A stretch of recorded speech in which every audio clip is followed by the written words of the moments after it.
আসসালামু আলাইকুম ওয়া রাহমাতুল্লাহি ওয়া বারাকাতুহু। ইন্নাল হামদুলিল্লাহ ওয়াস সালাতু ওয়াস সালামু আলা মান লা নাবিয়্যা বা'দা।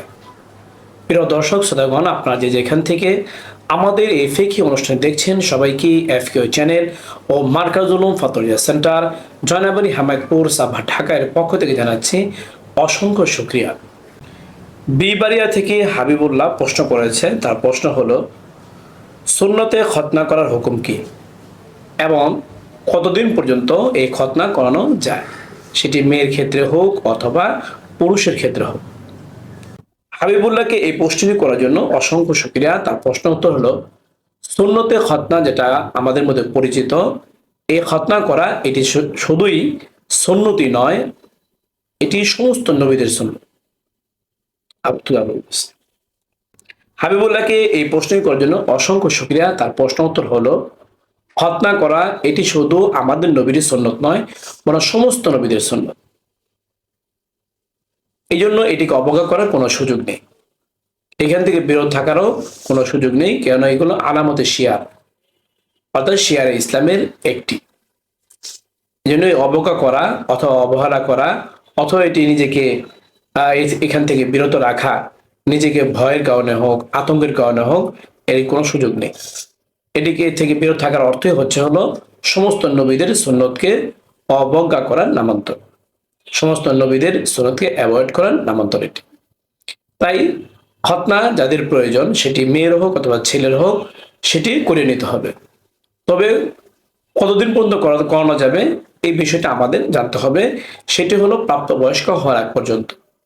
তবে কেউ যদি কোনো কারণে প্রাপ্তবয়স্ক হওয়ার আগে যদি করতে না পারে, কোনো সমস্যার কারণে হোক, যে কোনো প্রবলেমের কারণে হোক, তো পরবর্তীতে বিজ্ঞ ডাক্তারের পরামর্শ নিয়ে পরবর্তীতে করতে পারবে, এর সুযোগ রয়েছে। যেমন বিশেষ করে যারা অন্য ধর্ম থেকে মুসলমান হয়ে থাকে, তাদের ক্ষেত্রে এই সুযোগ বিশেষ করে থাকে। বিশেষ করে হিন্দু যারা যারা মুশরিক, তারা মুসলমানই খতনা করা না। খতনা না করানোর কারণে তাদেরকে ইসলাম ধর্ম গ্রহণ করার পর তাদেরকে খতনা করানো এটির সুযোগ রয়েছে। তবে সেক্ষেত্রে এটা জরুরি নয়, ফরজও নয়, তবে কখনো এটি সুন্নত। কেউ যদি না করে, তবে সুন্নত তরকারির সে গুনাহগার হবে, ওয়াজিব বা ফরজ তরকারি হিসেবে সে সাব্যস্ত হবে না। এই মাসটার রেফারেন্স আপনারা পাবেন আব্দুল মুখতার এবং আব্দুল মুখতারের 10 নম্বর খণ্ডের 515 এবং 16 নম্বর পৃষ্ঠায়, মাজমু আনহুরের 4 নম্বর খণ্ডের 490 এবং 91 নম্বর পৃষ্ঠায়, আল বাহরাইকের 9 নম্বর খণ্ডে 359 নম্বর পৃষ্ঠায়, ফাতোয়া হিন্দিয়ার 5 নম্বর খণ্ডে 452 নম্বর পৃষ্ঠায়, হাসুত তহতবি আলা মারাকিল ফালায়ের 90 এবং 99 নম্বর পৃষ্ঠায়, ফাতুল কদিরের 1 নম্বর খণ্ডের 68 নম্বর পৃষ্ঠায়, ফাতোয়া মাহমুদিয়ার 28 নম্বর খণ্ডের 171 নম্বর পৃষ্ঠায়। যে মাসলায় বর্ণনা করা হলো, যেটি বলা হলো, আল্লাহ পাক রব্বুল আলামিন আমাদের সবাইকে ভালো করে বুঝে এই মাসলাটির উপর আমল করার তৌফিক দান করুক।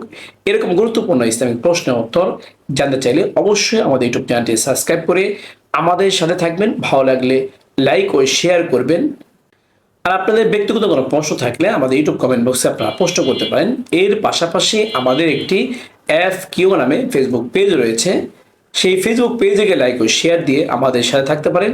চাইলে সেখানেও আপনারা কমেন্টে প্রশ্ন করতে পারেন। আপনাদের প্রশ্ন উত্তর যথাসময়ে দেওয়ার চেষ্টা করব। ওমা আলাইনা ইলাল বালাগ।